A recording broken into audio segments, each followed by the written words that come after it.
This is the book of Habakkuk, and Habakkuk is one of the 12 minor prophets, but he was a bit of a renegade prophet. He was very unusual in that normally the prophets would be the mediators in between God and the people. They would be standing, usually delivering messages from God to the people.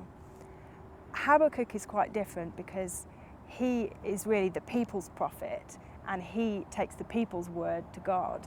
Well, the book of Habakkuk, or Habakkuk as people variously pronounce it, is one of the shorter prophetic books of the Old Testament. Again, it stands within the so-called Book of the 12 shorter prophetic books in the Hebrew Bible. It's among the 12 minor prophets of the English Bible arrangement. There's no direct evidence in the book, or at least very little direct evidence, for when the prophet actually lived, when Habakkuk actually lived, when he was active. And in fact, the whole pattern, the whole form and arrangement of the book is quite distinctive as compared with many of the other books. It begins with the prophet lamenting some terrible situation which is going on, presumably in Jerusalem. So Habakkuk says to the Lord, "O Lord, how long shall I cry for help, and you will not listen?" So Habakkuk is really distressed because God is apparently not dealing with the problems and even the sins and the wickedness of his own people. People are oppressed by violence and injustice. It isn't specified what the nature of that violence and injustice are. So God replies to Habakkuk, "Look at the nations and see, be astonished, be astounded. For a work is being done in your days that you would not believe even if you were told. For I am rousing the Chaldeans, that fierce and impetuous nation, who march through the earth, the breadth of the earth, to seize dwellings not their own." See, I am raising up the Chaldeans. The Chaldeans are the Babylonians. That's the best kind of chronological indication we have in the book of approximately the time when it seems to have begun its process of composition. Habakkuk, in fact, is astounded with this response because of the devastation that it will mean for his people. Things are going to get worse before they get better. And it's at this point that the famous comment is made by God that in this kind of maelstrom, in this whirlpool, in this turbulent situation in world and national history, people will be sustained, can be sustained by their faith or by their faithfulness. It's in chapter 2, verse 4 of the book that you have the famous statement, "The righteous one will live by his faith or faithfulness."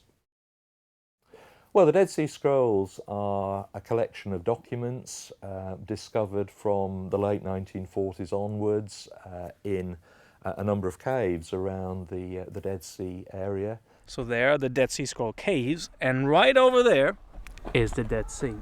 Not far from the settlement at a place called Qumran, and it's usually been argued, there have been doubts and disputes about this, but it's usually been argued that the scrolls that were found in the surrounding caves were actually hidden there by the community which had lived and worked at this kind of monastic settlement, really, at Qumran. And among the Dead Sea Scrolls is a commentary on the book of Habakkuk, not preserved in complete form, but enough to give us some kind of idea of the way in which prophetic books were being read and commented on and understood. Information, really, about the contemporary times in which the Dead Sea sect themselves were living. What you get characteristically in a commentary, there's also a well-known commentary on another of the shorter prophetic books, the book of Nahum, and we have fragments of material on other prophets as well. But the Habakkuk commentary presents us with